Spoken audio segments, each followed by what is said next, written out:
What is up everybody, Jed here from The Quality Adventure, and for today's video we are going to do a 100 miles review on the Brooks Glycerin Max. This is my shoe of choice for those recovery runs, easy pace, long distance run, and if you are thinking of getting a max cushion shoe, this video can help you make an informed decision if this is a shoe that can withstand the long haul and if it's worth your money. By the way, if this is your first time in this channel, thank you so much for tuning in. I did an initial review on this shoe. I will put a link on the corner screen up here or up here, but I do suggest that you go check that out first before you continue with this video. And then when you're done with that, go ahead and jump back on this video. But anyway, let's go ahead and dive right into the Brooks Glycerin Max. Let's do it.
While initial impression may tell you about a shoe's fit and feel, only after an extensive use you can assess its true resilience, support, and overall functionality over time. Now in this video we will cover 5 topics. The first one we will talk about is comfort and fit, performance, grip and traction, durability, and then I will share you some things I dislike about the shoe and then wrap this video up with my final thoughts. First we're going to talk about is comfort and fit. Now in terms of comfort and fit, this shoe is super plush and the cushioning is really where this shoe shines thanks to its DNA nitrogen infused foam. Basically it has bigger cells in the back for a softer landing on the heel and smaller cells in the front for a more responsive toe off.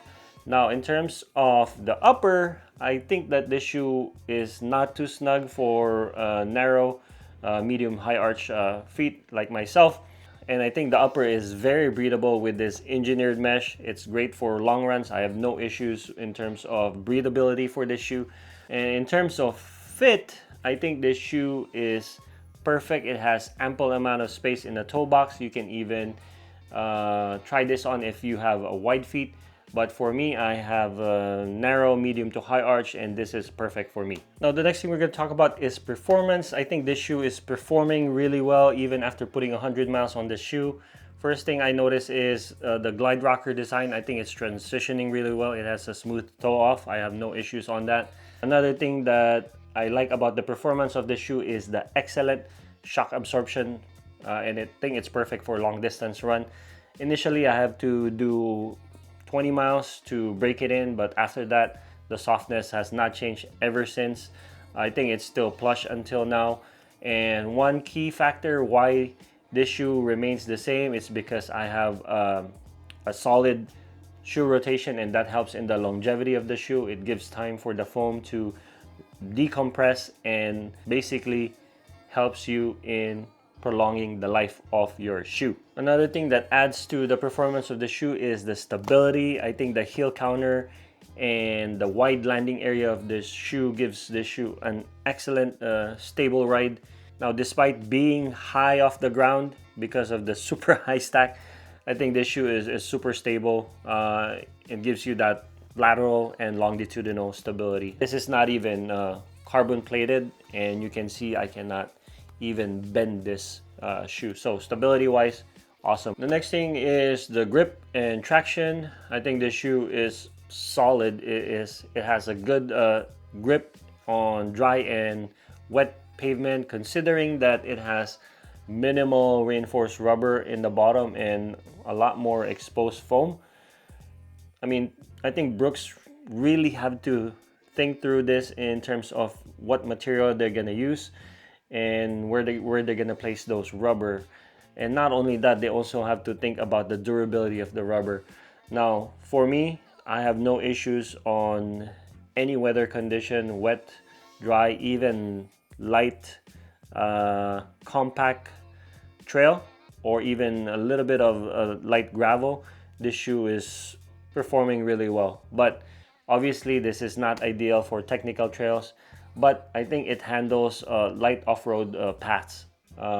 Overall, grip and traction is awesome for this shoe. We are moving on to the durability, which is, I think, the important part of this review.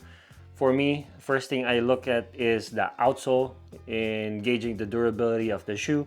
The outsole shows very minimal wear after putting 100 miles. I think even the upper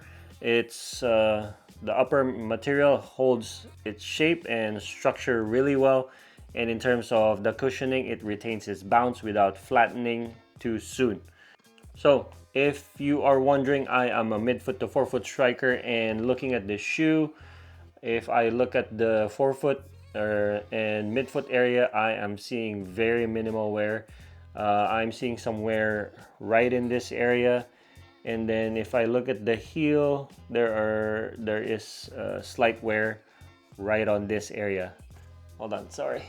Let me adjust the blinds because the sun is back.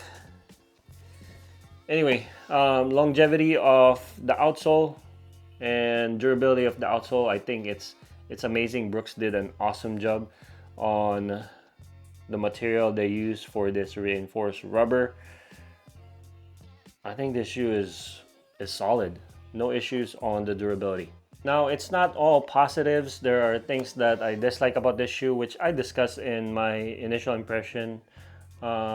First thing I noticed in this shoe, it's obvious, right? It's the weight. It's slightly heavier than some competitors in the max cushion category. Now, for a size 9, this is weighing about 309 grams, if I remember correctly. Now, in terms of other competitors like the Puma Max, on a size 9, that is weighing about 292 grams. Another shoe to compare this with is the New Balance More V5. That weighs slightly heavier than the Glycerin Max, weighing at 312 grams. Now, another thing I dislike about this shoe is that it is priced a little higher compared to other brands I mentioned earlier, and it's not really suited for budget conscious runners, so keep that in mind. And in terms of lowest to highest on the shoes I mentioned earlier, the More V5 is priced at $155. The Mag Max from Puma is priced at $180, and then the Glycerin Max is priced at $200. So again, if money is an issue, then you might want to look into the other two that I mentioned. But for me, I think $200 is kind of acceptable nowadays in terms of shoe pricing, especially like the new 2025 super shoes. We are looking at the $300 price range, going up now, when last year they're around the $250 to $280 price range. So again, $200. All right, so let's wrap this video up with my final thoughts. I think this shoe is great for runners prioritizing comfort over speed.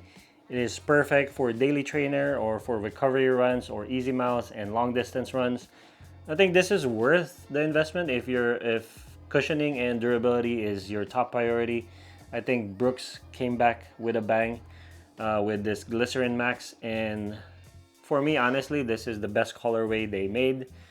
I don't see replacing my Max Cushion shoe anytime soon, so I think this shoe is gonna last me a long time, and I can't wait to put more miles on this shoe.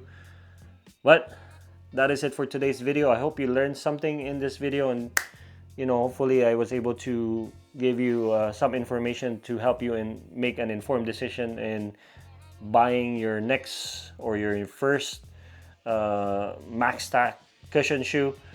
Again, appreciate you for tuning in. If you like this kind of video, please go ahead and take the time to hit that like button, comment down below, and ask any questions if I missed something.